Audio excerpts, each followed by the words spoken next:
Access. The ability or right to approach, enter, or use something.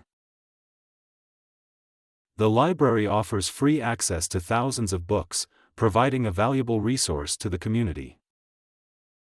The library offers free access to thousands of books, providing a valuable resource to the community. Only authorized personnel have access to the company's confidential files, ensuring that sensitive information remains secure.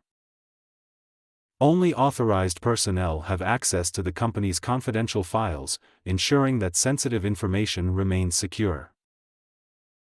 The Internet has revolutionized access to information, allowing people from all over the world to learn and connect. The Internet has revolutionized access to information, allowing people from all over the world to learn and connect. Access to clean water is a basic human right, but many communities still struggle to secure this vital resource. Access to clean water is a basic human right, but many communities still struggle to secure this vital resource. He gained access to the restricted area after showing his employee ID, allowing him to continue his work on the project. He gained access to the restricted area after showing his employee ID, allowing him to continue his work on the project.